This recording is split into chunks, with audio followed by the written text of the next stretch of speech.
Selamat pagi Bapak Ibu Saudara sekalian. Mari kita membuka Alkitab kita dari kitab Kejadian pasal ke-29. Dan kita akan membaca ayat 15 sampai ayat ke-30. Kitab Kejadian pasal 29 ayat 15 sampai dengan ayat ke-30 kita akan baca secara bergantian dan kita akan merenungkan nanti keseluruhan pasal ini, tetapi kita membaca 15 sampai 30. Saya akan membacakan ayat yang ganjil dan kita bergantian hingga 30. Demikian firman Tuhan, Kejadian pasal 29 ayat 15. Kemudian Laban berkata kepada Yakub, "Hanya karena engkau adalah kerabatku, patutkah engkau bekerja padaku dengan cuma-cuma? Beritahukanlah kepadaku apa yang patut menjadi upahmu." Ayat 16.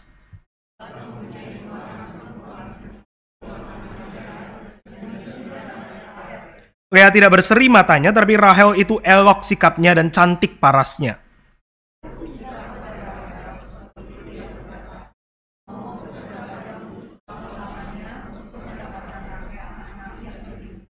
Saud Laban, "Lebih baiklah ia kuberikan kepadamu daripada kepada orang lain, maka tinggallah padaku."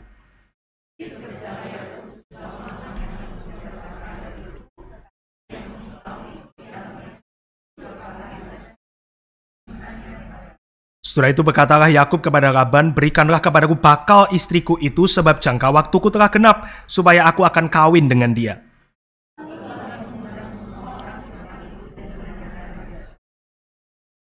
Tetapi pada waktu malam diambilnyalah Lea anaknya, lalu dibawanya kepada Yakub, maka Yakub pun menghampiri dia.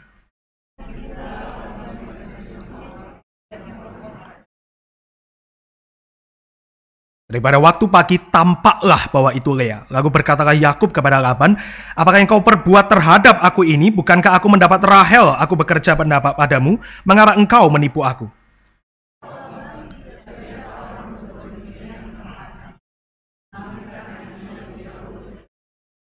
"Genapilah dahulu 7 hari perkawinanmu dengan anakku ini, kemudian anakku yang lain akan diberikan kepadamu sebagai upah, asal engkau bekerja pula padaku 7 tahun lagi."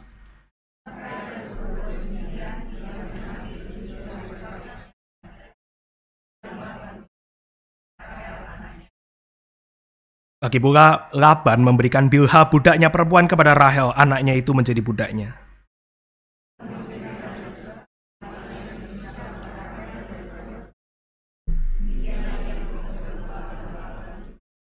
Mari kita masuk di dalam doa.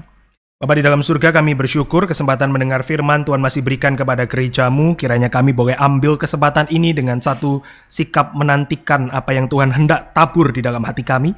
Dan kiranya benih itu boleh bertumbuh di dalam hati kami, mempertumbuhkan kami, membawa kami makin mengasihi Engkau. Di dalam nama Tuhan Yesus kami berdoa dan mengucap syukur. Amin. Saudara sekalian, ada satu genre yang tidak pernah hilang di dalam sejarah, ya, di dalam seni tulis atau di dalam movie, di dalam film.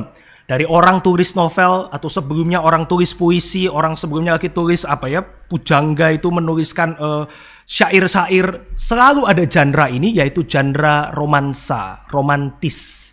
Kisah-kisah yang romantis, kisah cinta itu selalu menghiasi dan disuguhkan kepada kita dari yang kita baca, yang kita dengar, sampai yang kita tonton di dalam sebuah film.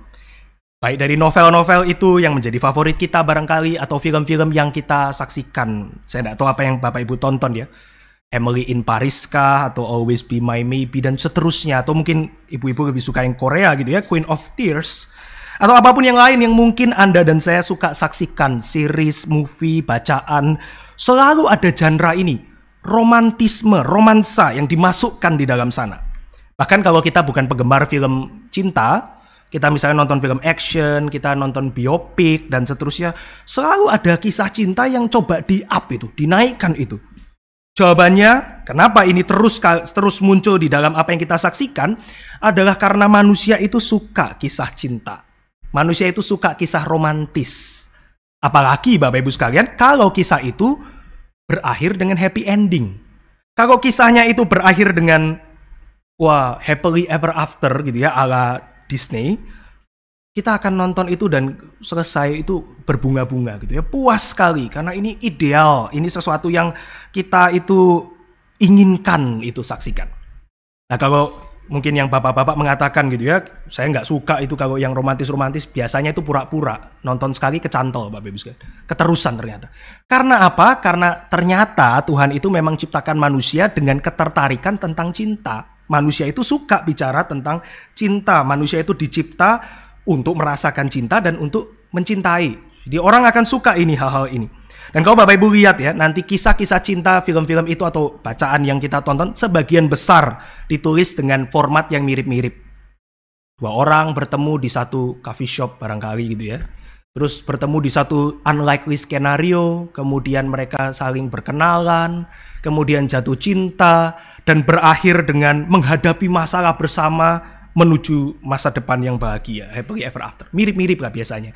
Dan ini suka ini, orang itu suka lihat yang seperti ini. Karena memang kita itu mendambakan cinta, Bapak Ibu sekalian. Kita itu mendambakan kisah romantis, apalagi kalau bisa itu menjadi kisah kita di dalam hidup ini.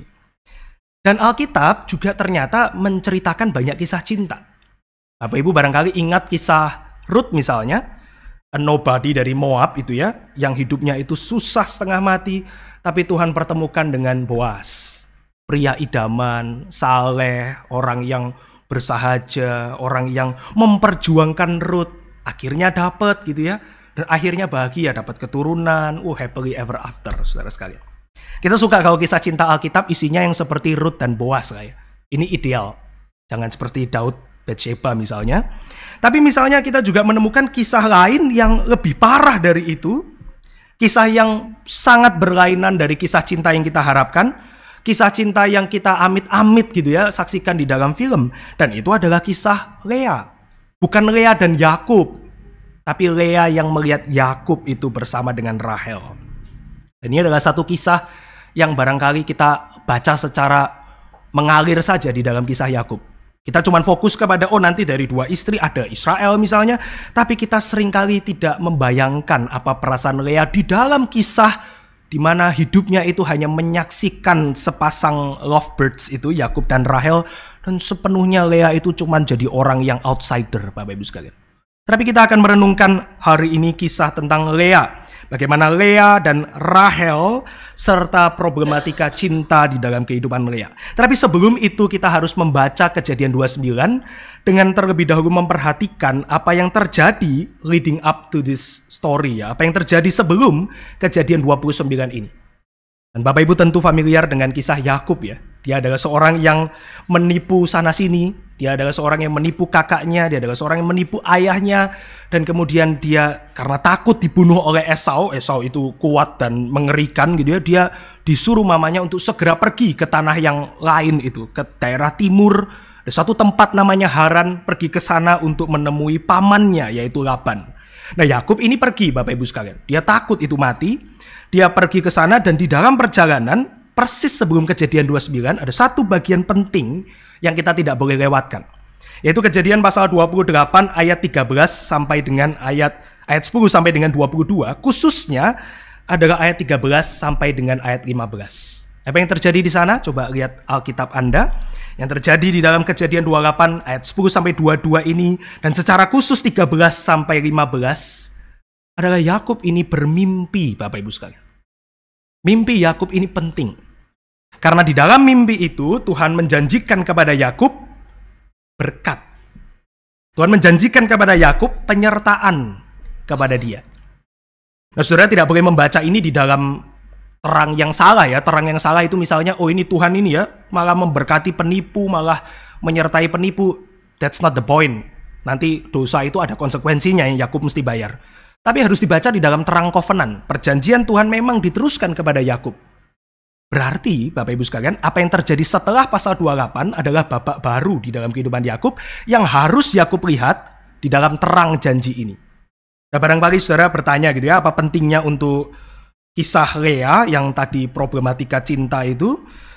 Karena nanti Yakub itu akan pergi ke Haran, ke tempat pamannya, bertemu dengan Laban, bermodalkan janji ini. Jadi Bapak Ibu sekalian harus membaca Yakub akan pergi ke daerah timur, nanti semua interaksi setelah pasal 28 dibaca dalam Yakub yang mengimani janji Tuhan, mengimani penyertaan Tuhan. Jadi ketika Yakub pergi ke Haran, dia pergi dengan mengira di Haran ini dia akan mendapatkan berkat dan penyertaan Tuhan. how wrong and right Jacob is. Ada benarnya, ada salahnya. Karena ternyata babak yang ditemui Yakub setelah pasal 28 adalah babak yang tidak menyenangkan buat Yakub. Babak ini adalah babak Laban, Bapak Ibu sekalian. Di dalam Kejadian 29 ayat 1 sampai 14 kita menemukan apa yang terjadi pertama-tama. Yakub itu dia pergi ke Haran, dia sampai di daerah yang timur itu dan kemudian dia coba cari informasi. Ini seorang yang pandai ya, Yakub ini orang yang pintar. Dia cari informasi, dia lihat sumur di sana, dan sumur ini tema penting di dalam kehidupan orang Israel nantinya. Sumur menggambarkan tempat kehidupan, sumur menggambarkan tempat perjumpaan dengan orang-orang penting. Maka Yakub itu pergi ke sumur dan benar dia menemukan 3 kawanan di sana dengan masing-masing para gembala. Maka Yakub seorang cerdas, dia langsung mencari tahu ada apa di daerah ini dan seperti apa kira-kira Laban itu. Ternyata Laban punya reputasi yang cukup baik. Ditanya sama gembala, kamu tahu Laban? Tahu. Orangnya baik-baik. Wah, Yakub mulai puas gitu ya. Ini benar ini, penyertaan Tuhan ini di daerah Haran. Ini benar ini. Ini tempat di mana aku akan mendapatkan penggenapan janji di battle itu. Maka Yakub itu ketika dia berbicara tentang Laban, dia coba cari informasi. Tuh Tuhan pertemukan lagi itu dengan Rahel yang approaching sumur itu. Rahel dengan kawanan kambing dombanya Laban itu. Maka Yakub barangkali dia lihat gembala ini, kemudian dia lihat si wanita cantik itu datang dengan kambing dombanya, Yakub makin mengamini ini janji Tuhan ini. Ini mulai ini dibuka oleh Tuhan, janji di battle ini. Sekarang Laban bukan hanya baik, tapi Rahel itu datang, dia punya kawanan, berarti dia juga punya uang, dia punya possession, dan Rahel itu juga cantik lah ya. Jadi Yakub itu saya kira dia akan mengangguk-ngangguk gitu ya. Nah heran kemudian Bapak Ibu sekalian kalau membaca ayat 7 dan 8, Yakub itu segera bilang sama gembala, kasih minum kambing dombamu dan pergilah gitu, gembalakan lagi. Supaya punya private moments ya, perjumpaan di coffee shop itu loh Bapak Ibu sekalian. Ini di sumur. Dia pengen segera itu ada satu intimate moments di mana dia bisa berjumpa dengan Rahel. Dan barangkali satu hal yang menarik Bapak Ibu sekalian kalau Anda membaca ayat 2 misalnya, Kejadian 29 ayat 2, ditutup dengan satu ungkapan yang mungkin kita lewat begitu saja. Adapun batu penutup sumur itu besar. Jadi sumurnya itu ada batu penutupnya. Nah itu ditutup itu. Kalau ada kambing domba datang mau kasih minum kambing domba, baru gembala itu bersama-sama karena itu berat, besar, gulingkan bersama-sama. Maka ayat 7 dan 8 ya ketika Yakub minta gembala itu ayo gulingkan batu, kasih minum kambing dombamu dan pergilah gitu ya. Gembala-gembala bilang apa? Gak bisa. Masih rugi kalau gulingkan sekarang, ini berat, tunggu nanti semua kawanan sampai, baru kami gulingkan batu ini. Gak worth it gulingkan sekarang. Tapi Bapak Ibu perhatikan, ketika Rahel berjumpa dengan Yakub di sana, ini pria menunjukkan kekuatannya, apa yang dia lakukan? Ya dengan segera mendekat dan menggulingkan batu itu seorang diri. Jadi barangkali Yakub ini sebenarnya nggak terlalu lemah lah ya, seperti yang kita bayangkan. Memang Esau itu lebih kuat gitu ya, pemburu dan seterusnya. Tapi mungkin Yakub yang nggak sefeminim itulah. Yakub ternyata juga bisa menggulingkan seorang diri. Nah ini bukan menggambarkan Yakub kuat ya. Ini menggambarkan Yakub is very excited untuk ketemu dengan Rahel. Sangat excited ya. Janji Tuhan ini di depan mata. Bukan cuma janji jelek, tapi janji cantik. Dan itu Yakub Bapak Ibu sekalian. Dia gulingkan batu itu, beri minum kawanan dombanya Rahel. Dan kemudian dia langsung ya memeluk, mencium Rahel dan menceritakan perjalanannya. Maksudnya ini sambutan begitu ya. Dia langsung menceritakan siapakah dia, apa kerinduannya, kenapa dia ada di Haran itu. Dan Laban bagaimana? Rahel dia segera bertemu Laban. Dia menceritakan kepada Laban pertemuan dengan Yakub. Laban juga sama. Di ayat 13 Laban itu langsung berlari menyongsong Yakub, mendekap Yakub dan mencium Yakub, sambutan yang juga sama hangatnya. Jadi pertemuannya ini indah atau enggak Bapak Ibu sekalian? Indah lah ya. Ketemu sama Laban, calon mertua ini, langsung disambut luar biasa. Sudah enggak ada di sini yang laki-laki ketemu calon mertua se-happy ini, enggak ada. Bukan cerita saya. Tapi saudara ini menarik karena Laban itu very excited untuk ketemu dengan Yakub. Kenapa? Barangkali saudara sekalian karena Kejadian pasal 24. Coba kita membuka ya Kejadian pasal 24. Ada satu hal yang menarik di dalam Kejadian pasal 24. Kita membaca ayat 10 misalnya, dan saya akan bacakan beberapa ayat di dalam terjemahan 2. Kemudian hamba itu, ini Eliezer, hambanya Abraham, mengambil 10 ekor unta dari unta tuannya, untanya Abraham, dan pergi dengan membawa berbagai macam barang berharga, berangkat menuju Aram, Mesopotamia ke kota Nabor. Ayat 28-29, anak gadis itu berlari, ini Ribka, lalu menceritakan kejadian itu kepada seisi rumahnya. Barangkali Rahel lakukan ini juga. Ribka mempunyai saudara laki-laki, namanya Laban. Laban berlari keluar, menemui orang itu Eliezer ke mata air tadi. Settingnya mirip ya, sumur, mata air. Ribka itu lari cepat-cepat ke rumah, ceritakan ke isi-isi rumah. Laban itu juga sama, menyambut. Dan di dalam ayat 32-33, dia itu langsung eager, Bapak Ibu sekalian. Kalau Bapak Ibu baca 28-33, ayolah segera Eliezer, ayo kamu ke rumah, ngapain di luar, ini panas, terik, ini tempat para gembala. Kamu adalah seorang utusan Tuhan yang penting, yaitu Abraham. Mari ke rumah. Disajikan makanan gitu ya. Ditunggu mau ngomong apa sih ini Eliezer ini. Dan di ayat 53, kejadian 24, hamba itu kemudian mengeluarkan perhiasan emas dan perak, serta pakaian, memberikan semuanya kepada Ribka, juga kepada saudaranya Laban. Jadi saudara, kenapa Laban excited ketemu Yakub? Karena dia ingat tuh ada Eliezer itu bawa unta, isinya emas, isinya perhiasan. Dia kira ini kan Yakub anaknya Ribka lah ya, yang diceritakan tadi, nikah sama orang kaya, punya banyak harta. Yakub itu ditemui Laban dengan berharap Laban itu mendapatkan juga perhiasan yang dulu dia dapatkan. Tetapi saudara sekalian, apa yang ditemukan Laban bukan unta berisi emas. Yang ditemukan Laban adalah Yakub yang kucel dan dekil. Dia seorang pelarian, dia nggak bawa unta, dia nggak bawa emas, dia nggak bawa pakaian. Dia cuman seorang diri. Justru dia bukan mau memberikan kepada Laban, dia mau numpang di tempat Laban. Maka ayat 14, ketika Laban itu mengatakan, ya surely you are my bone and my flesh, dalam bahasa Inggris ya, eko kata-kata Adam kepada Hawa, Laban itu ngomong bukan dalam satu excitement. Ternyata gak ada uang. Maka dia cuma mengatakan itu ya, itu seperti ya wes lah, toh juga masih keponakan. Silahkan tinggal menumpang, tapi kecewa Bapak Ibu sekalian. Dia sudah lari-lari, sudah peluk, cium. Mungkin dia kemudian baru sadar. Waktu ndak ada unta bawa emas, dia baru sadar Yakub itu bau. Dia di sana gitu seharian. Maka saudara sekalian, kita bisa lihat Yakub itu menemukan Laban, pamannya itu menyatakan bentuk karakternya Laban di situ. Yakub numpang selama 1 bulan. Ayat 14 ke 15 itu ada selipan ya. Selama 1 bulan dia tinggal di tempatnya Laban itu. Dan selama 1 bulan, karena Yakub tahu siapa Laban ini, barangkali dia sudah tidak didekap dan dicium lagi setelahnya, barangkali dia sudah mulai melihat pamannya dia kerja di tempat Laban. Yakub tahu ya, tidak ada living rent free, itu nggak ada. Numpang gratis itu nggak ada. Dia harus kerja atau nanti dia bisa dibuang oleh Laban. Kalau dibuang dia seorang pelarian, seorang diri, mau kemana? Dan lagi pula Bapak Ibu sekalian, Yakub ini orang yang biasa hitung untung rugi. Yakub ini orang pinter. Dia biasa tipu itu kakaknya, dia tipu itu papanya, dia itu biasa hitung untung rugi. Kalkulasinya dia nggak pernah salah. Jadi dia kerja di situ. Dan Laban menariknya, dia juga tawarkan kepada Yakub. Kalau tadi kita mulai baca ayat 15 ya, dia tanya kepada Yakub kan, upah apa sih yang kamu mau? Oh, Laban baik ya. Nggak cuman kerja loh, dikasih upah loh. Bukan, Laban juga hitung. Ini kalau kerja nggak ada upah, dia pasti kerjanya setengah hati. Semua ini bicara transaksi. Semua ini bicara tentang untung rugi, sama kayak Anda dan saya kan ya.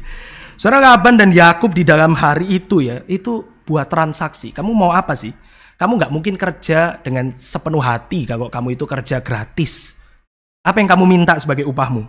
Dan Yakub, dia langsung menunjuk kepada Rahel.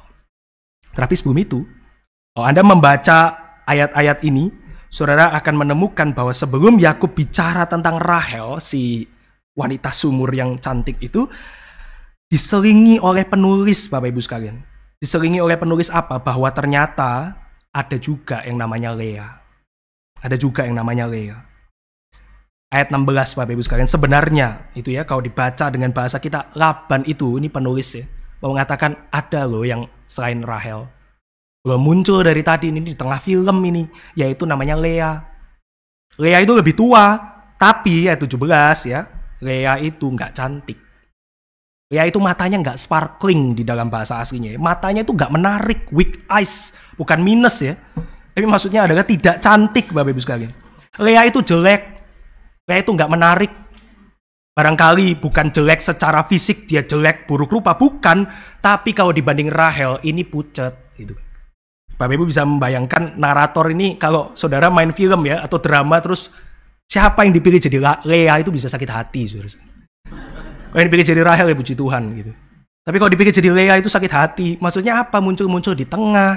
Terus muncul naratornya bacain gitu ya. Sebenarnya ada juga kakaknya yang nggak cantik ini loh. Saudara bisa bayangkan saudara Lea itu ya. Mungkin dia di surga bicara sama Musa. Kenapa kok mesti kayak gini tulisnya? Tapi saudara ini menarik ya. Karena Lea itu bukan hanya lebih tua. Dia itu tidak menarik. Simply cuma ditulis seperti itu. Saudara bisa bayangkan dari awal itu bicara Rahel. Yang pertemuan pertama Rahel, yang panggil Laban Rahel, yang urus kambing domba Rahel. Tiba-tiba Lea muncul cuman karena dia kurang menarik. Bapak Ibu sekalian, wajar kalau Yakub itu pilih Rahel. Betul ya? Saudara dan saya itu menyukai keindahan. Tidak harus di dalam pasangan itu ya. Apapun kita suka estetika, kita suka yang indah. Lobi di bawah dibuat karena estetika. Kamar mandi ini harus bersih karena estetika. Kita perlu bukan hanya kebersihan, kita perlu yang indah dipandang bunga ini karena estetika. Kita suka yang indah, tapi keindahan juga bisa dipakai secara negatif oleh setan. Buah di Taman Eden itu indah, tapi mencelakakan. Kejadian 6, anak-anak Allah melihat anak-anak manusia itu indah, cantik, tapi kecelakaan. Dan seterusnya Bapak Ibu sekalian. Keindahan bisa dipakai positif, bisa juga dipakai secara negatif. Di sini Yakub melihat Rahel itu indah. Simply itu aja. Bukan karena Rahel itu indah tapi toksik, enggak juga. Rahel cuma menarik gitu aja. Penulis Kejadian enggak penasaran sama karakternya gitu ya.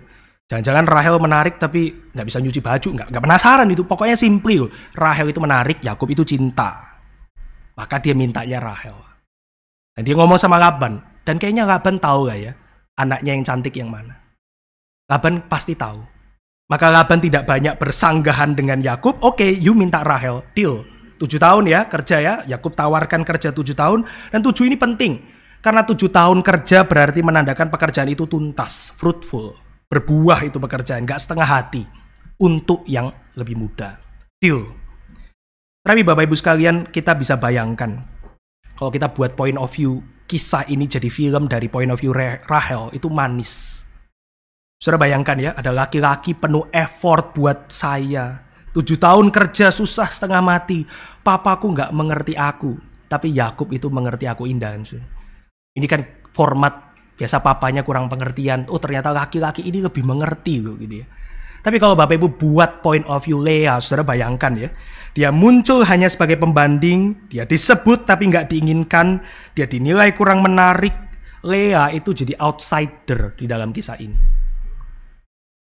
Ini kisahnya Yakub dan Rahel ya. Saudara bisa bayangkan ya kalau misalnya Ribka tadi diambil sama Ishak menjadi istrinya. Saudara pasti Ribka itu punya saudara perempuan yang lain ya. Gak mungkin dia seorang satu-satunya perempuan. Banyak kan yang lain, tapi gak perlu disebut karena gak penting. Lea ini perlu disebut-sebut sebagai outsider di dalam kisah yang bukan kisahnya. Ini kisahnya Yakub dan Rahel kok. Kenapa perlu muncul? Dan lebih ngenes lagi ternyata dia perlu muncul karena nanti di ayat 21-23 Lea itu disebut sebagai alat transaksi yang menggantikan Rahel. Di dalam ayat 21-23, Lea itu baru kita tahu kenapa disebut. Karena setelah 7 tahun kerja dibayar Yakub, sudah beres, dia minta Rahel, upahnya itu dibuatkan pesta oleh Laban. Malamnya itu Rahel ditukar dengan Lea. Saudara bayangkan ya, Lea selama bertahun-tahun tahu Yakub maunya Rahel. Dia tahu Yakub itu tidak menginginkan dia. Dia tidak pernah dilirik itu ya. Barangkali Rahel buka jendela, kalau pagi lihat Yakub urus kebala, ngelap keringat sambil kedipin Rahel. Tapi Lea itu selalu buka jendela, tidak pernah ada yang lihat, cuman kambing sudah. Tapi malam itu dia itu yang diberikan kepada Yakub. Papanya otaknya kacau sudah.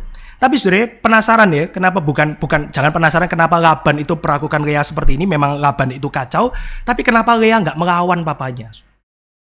Kenapa saudara sekalian? Ya karena dia cinta sama Yakub. Karena dia itu juga menginginkan Yakub. Karena Lea itu juga pengen Yakub itu yang selama ini selalu melihat Rahel dan tidak pernah melihat dia. Lea itu haus cintanya Yakub. Dari mana kita tahu ini? Karena tidak ada indikasi Lea itu dipaksa. Tidak ada indikasi Lea itu dipukuli sama papanya lalu diberebet handuk masuk situ. Tidak ada, saudara. Barangkali sepanjang malam mereka berhubungan suami istri itu ya, Yakub itu memanggilnya nama Rahel dan Lea itu pura-pura jadi Rahel. Saudara bisa bayangkan ya. Barangkali Yakub mabuk gitu ya. Atau malam itu gelap, mereka punya tradisi mempelai itu ditutup dengan satu krok tudung dan kemudian dibawa ke tenda mempelai itu ya. Barangkali Yakub panggil-panggil Rahel sepanjang malam dan Lea itu berpura-pura jadi Rahel. Saudara bisa bayangkan, dan ini yang seringkali kita lakukan setiap kali kita berkhotbah dari Yakub, adalah kita fokus kepada Yakub yang ditipu oleh Laban paralel dengan Yakub yang menipu Ishak, betul ya? Ishak matanya gelap, ini gelapnya malam. Ishak itu pegang jubah berbulu dari kulitnya Yakub palsu itu. Yakub di sini ditipu dengan jubah yang menudungi wajah wanita itu sampai di dalam tenda. Tapi kita lupa, bukan hanya penipu ditipu pada malam itu, ada yang menipu lagi. Bukan hanya Laban yang menipu Yakub, bukan hanya Yakub yang tertipu, Lea menipu dirinya sendiri. Nah, satu malam itu dia berpura-pura jadi orang lain.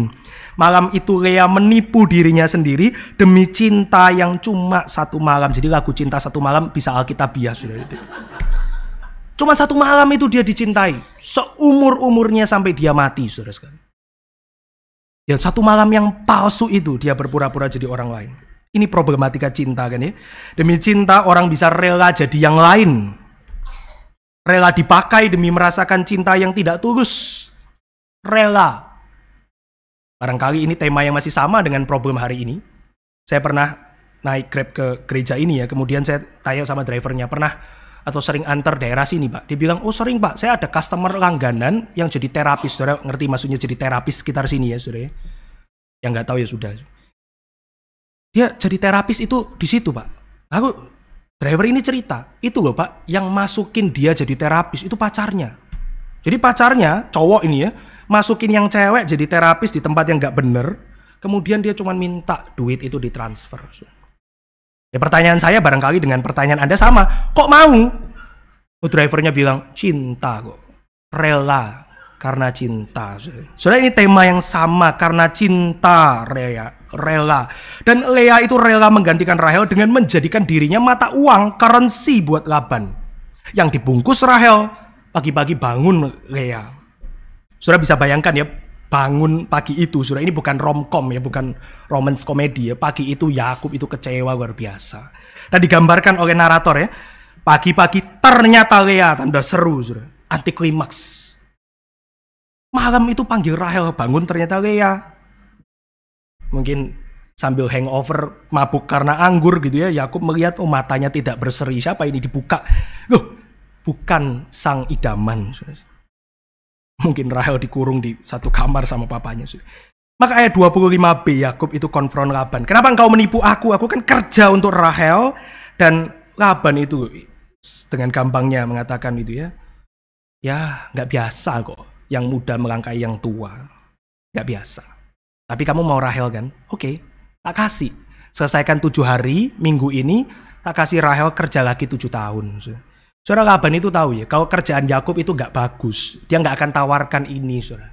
Tapi karena kerjaan Yakub itu bagus, membuat dia kaya, dia suka uang, worth it sekarang. Oke, kamu nggak punya unta dengan emas kan? Kamu cuma bisa tawarkan kerjamu kan? Dan kamu mau yang aku punya kan? Oke, let's make another deal.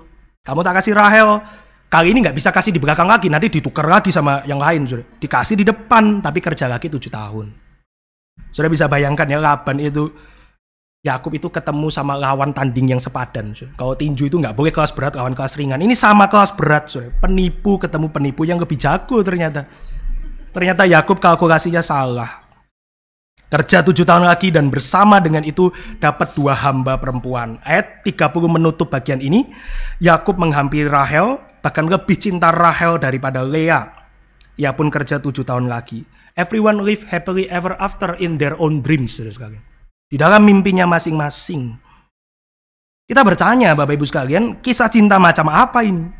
Ini resep penderitaan sister wives, dua kakak adik, yang satu cantik, yang satu jelek, yang satu dingini, yang satu nggak dingini, dua budak yang bersama-sama, 4 competing future mothers, 4 ibu yang bersaing untuk kasih seorang penipu. Ini nenek moyang Israel. Jadi saudara sekalian perlu baca Alkitab dengan kritikal ya. Tuhan itu bisa pakai story seperti ini. 4 wanita berkompetisi untuk kasih seorang Yakub yang bahkan tidak mengerti mengasihi Tuhan. Dan inilah kisah cintanya Lea.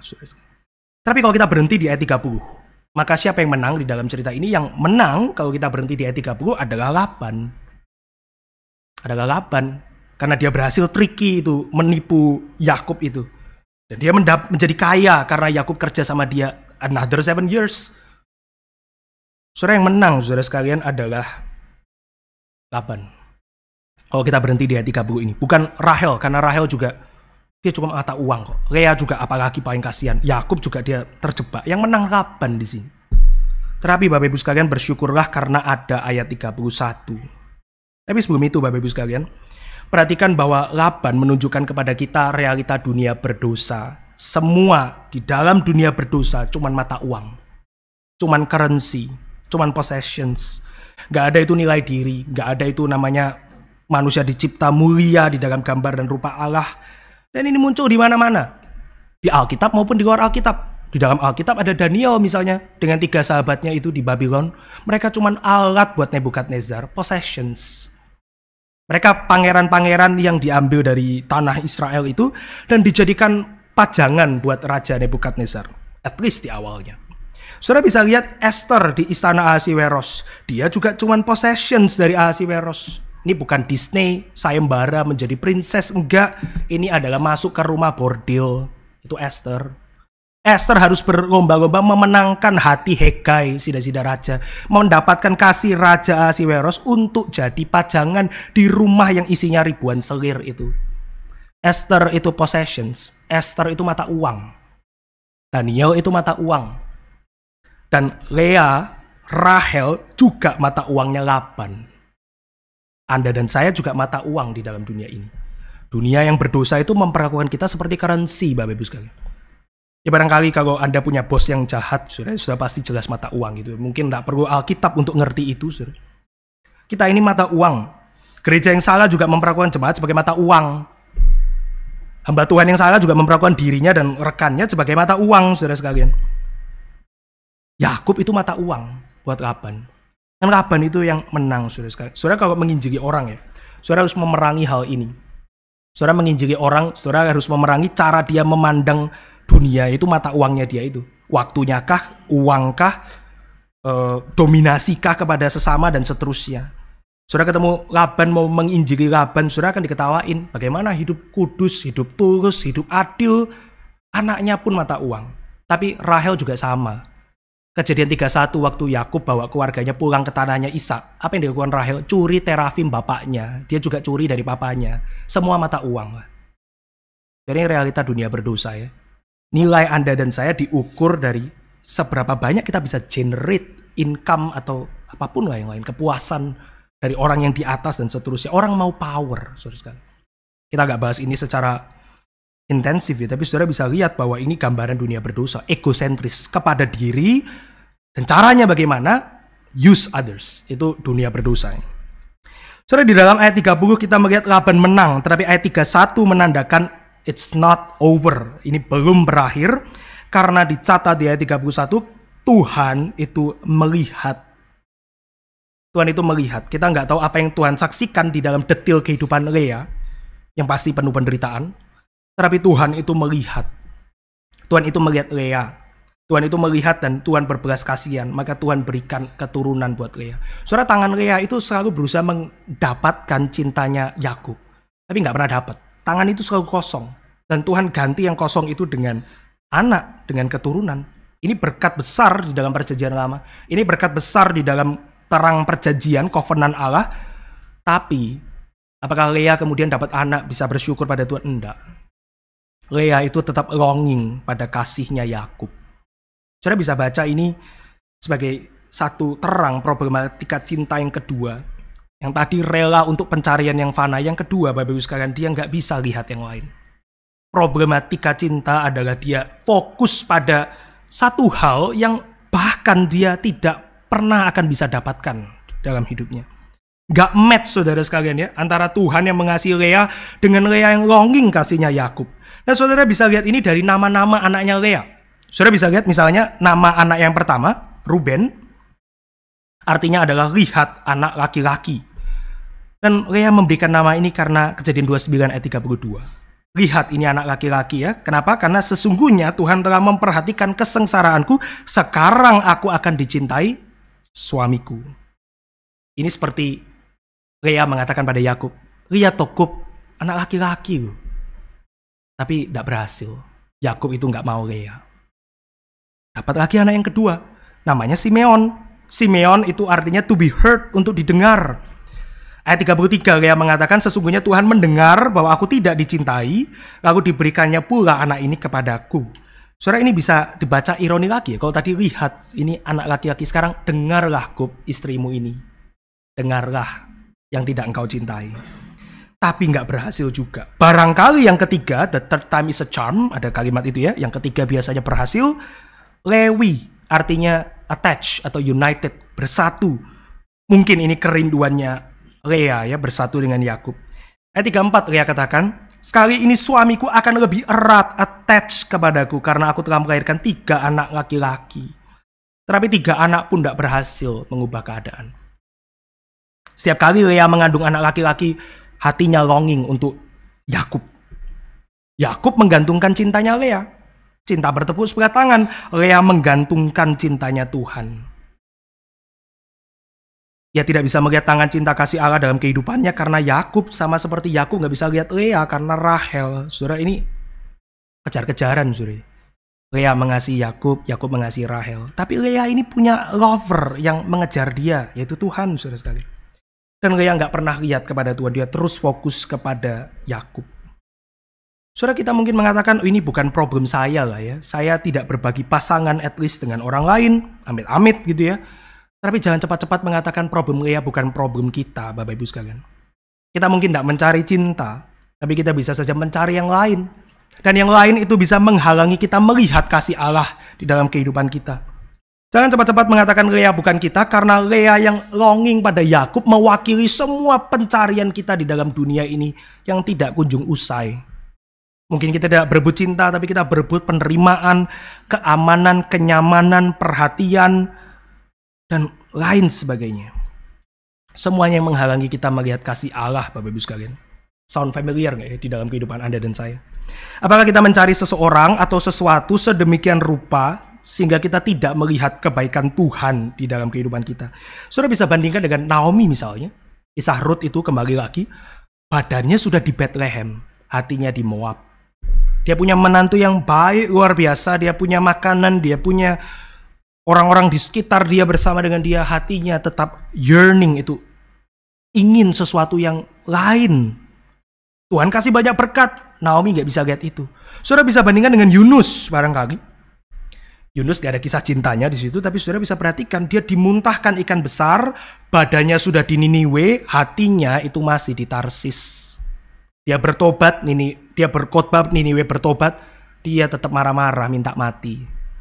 Saudara bisa lihat ya, semua orang punya longingnya masing-masing. Demikian Lea, dia diberikan 3 keturunan oleh Tuhan.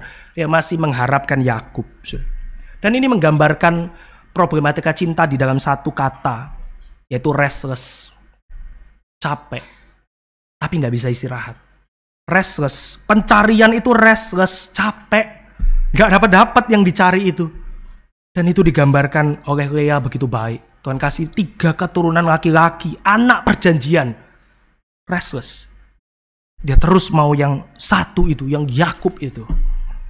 Dosa membuat kita mencari sesuatu yang tidak akan memuaskan kita. Pencarian yang sia-sia. Dan ini bukan karena cintanya Yakub tidak penting. Semua istri berhak minta dicintai suaminya. Semua suami berhak mencintai istrinya. Tapi problem besar, Bapak Ibu sekalian, adalah kalaupun Yakub mengasihi Lea hari itu, Lea tetap gak akan puas. Dia akan cari yang lain. Ini cuma digambarkan sementara dengan Yakub yang dia longing. Tapi kalaupun itu diberikan pada dia, gak puas. Dari mana tahu ini? Karena Rahel juga gak puas. Karena Rahel yang dicintai juga tidak puas, pasal 30. Jadi tidak ada yang puas di dalam pencarian ini. Barangkali Bapak Ibu bisa bandingkan dengan perempuan yang Tuhan Yesus jumpai, yang punya 5 suami, bahkan yang tinggal bersama bukan suami. Apa yang Yesus katakan? Bukan cari suami ke-6. Sudah 5 loh. Lea 1 aja setengah berbagian sama Rahel. Ini sudah 5, sudah ganti 5 kali. Tetap gak puas. Tetap gak puas. Dan apa yang Tuhan Yesus tawarkan adalah bukan air yang bisa diminum, tapi dia yang memuaskan itu nanti perempuan yang bersuami 5 itu.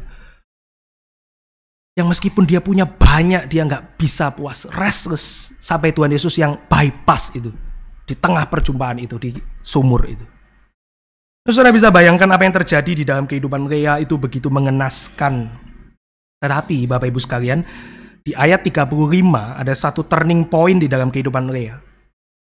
Out of nowhere. Dari mana nggak tahu, tiba-tiba ketika Tuhan berikan anak yang keempat, Lea mengatakan, sekali ini aku akan bersyukur kepada Tuhan. Ini adalah turning point. Dia menamai anak itu Yehuda, yang artinya adalah praise, pujian atau syukur kepada Allah. Di mana turning point itu terjadi, entah kenapa ya, pencetusnya apa nggak dikasih tahu kepada kita. Tapi anak yang keempat itu hadir di dalam kehidupan Lea, dan kali ini dia berhenti lihat Yakub, tapi dia mengatakan, sekali ini aku akan bersyukur kepada Tuhan. Ini bukan karena Lea jadi kebas, nggak peduli lagi, numb gitu ya, mati rasa. Itu bisa terjadi di orang-orang yang depresi. Lea bukan depresi di sini, karena Lea bisa memuji Tuhan di dalam kesulitan itu. Saudara, barangkali ya, ketika Yehuda itu lahir, kehidupan Lea tetap sama kok setiap hari. Dia nggak kemudian jadi dikasihi, dia nggak kemudian jadi mendapat perhatian, dia tetap hidup di dalam tidak ada cinta dari Yakub, barangkali. Barangkali Lea tetap bangun sendiri setiap hari, meratapi hari-harinya. Tapi kali ini ada satu turning point di mana dia bisa lihat kepada Tuhan dan bersyukur kepada Tuhan. Lea akhirnya melihat belas kasihan Tuhan dan kebaikan Tuhan di dalam hidupnya. Meskipun tetap sulit. Dia tetap harus berbagi kasih, kurang kasih. Dia tetap harus hidup di dalam satu kemeranaan. Saya bukan mengatakan ayat 35 membuat Lea jadi sempurna ya, karena kalau Anda baca ayat pasal 30, Lea masih bergumul kok di dalam kesulitan. Dia masih bergumul kok dengan iri hati. Dia masih bergumul dengan kurangnya kasih. Tapi ada yang berubah kan ya dari Lea. Ada yang berubah dari Lea. Mengapa bisa demikian? Tidak ada alasan lain karena kebutuhan cinta itu sudah dipuaskan. Dipuaskan bukan karena Yakub, dipuaskan karena cinta kasih Allah yang sebelumnya bertepuk sebelah tangan. Dan sekarang Lea baru sadar, dia itu ternyata ada yang inginkan. Ada yang mengingini dia, ada yang mengasihi dia. Dan itu bukan Yakub ternyata, tapi adalah Allah Bapa Surgawi. Saudara, kalau kita melihat kisah Lea dari point of view manusia, betapa tragis dan menyedihkannya kisah Lea. Tapi kalau kita melihat di dalam perspektif Allah, betapa besarnya kasihnya pada Lea. Menggantungkan cintanya Tuhan, tapi Tuhan gak kemudian buang Lea. Kamu ini sudah gak ada yang mau, aku mau, kamu gak mau. Enggak lah ya. Tuhan itu sabar sama Lea. Tuhan itu sabar. Tuhan itu tunggu Lea itu sadar. Dan pada waktunya akhirnya Tuhan sadarkan Lea itu. Ada yang menginginkan aku, ada yang mengasihi aku. Dan di dalam perspektif Allah kita baru paham seberapa pentingnya kisah Lea ini. Kalau tadi kita bertanya kenapa Lea mesti muncul, kenapa gak dicariin suami lagi lah, Petro atau siapa. Kenapa kok perlu muncul? Karena Tuhan mau pakai Lea besar, Bapak Ibu sekalian. Dari Lea akan ada 6 suku Israel. 4 disebutkan di sini, 2 lagi nanti. Dari Lea kita mendapatkan keimaman Israel untuk memahami itu keimaman Kristus. Dari Lea datang Yehuda yang memberikan raja-raja Israel. Dan dari Lea, keturunan perempuan yang ditolak ini, ada Tuhan Yesus Kristus. Jadi dari mana Yesus Kristus berasal? Dari wanita yang tidak dicintai. Dari mana Yesus Kristus datang? Dia dari yang tidak diinginkan, Bapak Ibu sekalian. Dari mana Tuhan Yesus itu datang? Dia dari yang ditolak. Yesus Kristus lahir dari keturunan perempuan yang tidak diinginkan. Kita sering fokus di dalam silsilah Tuhan Yesus itu. Ruth di sana, ada Rahab di sana. Jangan lupa Lea, karena dia juga tidak dicintai. Tuhan Yesus itu lahir. Dia raja, juru selamat, yang juga akan ditolak. Jadi ketika Lea ini saat ini ditolak oleh Yakub, dari mana penghiburan dia? Dia harus melihat ke depan. Mesias itu juga ditolak. Dia mengerti penderitaannya Lea. Jadi Lea nggak seorang diri. Karena anak-anaknya nanti itu ya, Tuhan Yesus Kristus dari keturunan dia, Yehuda itu, dia juga pernah ditolak. Nah, Anda dan saya bisa lihat secara doktrinal di Ibrani dan seterusnya. Dia turut merasakan penderitaan kita. Yesus Kristus turut merasakan. Tapi buat Lea itu more than just doctrinal, itu personal. Ketika dia melihat dan dia bisa memuji Allah, dia tidak tahu secara detail what happened in the future, tapi dia bisa beriman Tuhan mengerti itu. Tuhan mendengar, dia baru sadar segala apa yang Tuhan kerjakan di belakang. Lea tidak diingini, tapi dilihat oleh Allah. Dan masa depannya indah di tangan Allah. Tapi itu Lea kan ya.